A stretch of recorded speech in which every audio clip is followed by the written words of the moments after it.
বিশ্বঘোষিত NEET পৰীক্ষাত সুখ্যাতিৰে উত্তীৰ্ণ সমগ্ৰ ঢিঙত গৌৰৱ কঢ়িয়াই আছে ঢিঙৰ পাণবাৰী গাঁৱৰ এজনী ছাত্ৰী নাৰ্গিছ চুলতানাই। আৰ্থিকভাৱে দুৰ্বল হোৱাৰ বাবে বিভিন্ন ধৰণৰ বাধাৰ সন্মুখীন হ'ব লগা হৈছিল ছাত্ৰীজনীৰ। টকাৰ অভাৱত ল'ব নোৱাৰিলে কোনো ধৰণৰ কোচিং। ছাত্ৰীজনীৰ পৰিয়ালৰ সপোন আছিল ডাক্তৰ হোৱাৰ। ছাত্ৰীজনীৰ 720 নম্বৰৰ ভিতৰত 626 নম্বৰ লাভ কৰি সমগ্ৰ পাণবাৰী অঞ্চলত সুনাম কঢ়িয়াই আনিবলৈ সক্ষম হয়। News desk report UNB news. নমস্কাৰ, মোৰ নাম মিছ নাৰ্গিছ চুলতানা আৰু মই পাণবাৰী নিবাসী।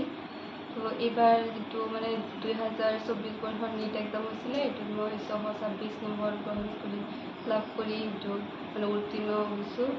তো আজি মই বহুত সুখী, কাৰণ এইটোৰ যিমানখিনি সন্মান লাভ কৰিব লাগিছিল সিমানখিনি মই আজি লাভ কৰিব পাৰিছোঁ। আৰু এই গোটেইখিনি হেৰিটো মোৰ আম্মা আব্বালৈ গৈছে।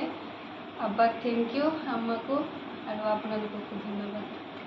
মই এতিয়াতো নীট পাইছোঁ ন, তো যিটো কলেজতে ভৰ্তি হওঁ তাত পঢ়া পাতি কৰি তাত ভাল এজনী ডক্টৰ হ'ম আৰু সমাজ সেৱা আগবঢ়াম। ষ্টাডি ৰুটিন, মইতো হোষ্টেলত আছিলোঁ ন, তো তাতে ৰুটিন এটা থাকে, ৰাতি চেল্ফ ষ্টাডি ৰুটিন থাকে তাত ৱাৰ্ডেন মেমসকলে ডিউটি দি থাকে তাত তেনেকৈ। মনটো মোৰ খুবই আনন্দ লাগিছে, কিন্তু এই যে সামান্য এটাতে দৰমহা পাই আছোঁ, নীট দৰমহা এইটো টিউটৰ হিচাপে পাই আছোঁ 12,500 টকা। এই 500 টকা দি 500 টকা দি যে তাইক লিখাপঢ়া কৰিব পাৰিছোঁ, তাৰ কাৰণে মই এটা গৌৰৱ অনুভৱ কৰি আছোঁ।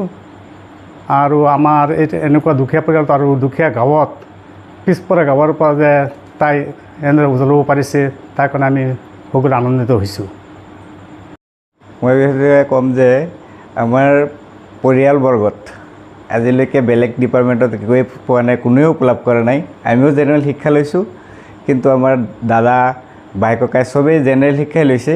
কিন্তু আমি আজি খুবেই আনন্দিত হৈছোঁ যে আমাৰ এতিয়া ভতিজী ছোৱালীজনী আমাৰ নামটো উজ্জ্বল ভৱিষ্যত কামনা কৰিলে যে আৰু বহুত আগলৈ আগবাঢ়ি যাব, আৰু নীটত পাইছে বুলি আমি এতিয়া বৰ্তমান বহুত সুখী, বহুত আনন্দিত। তাৰ কাৰণে আমি এতিয়া বৰ্তমান বহুত উৎফুল্লিত হৈ আছোঁ।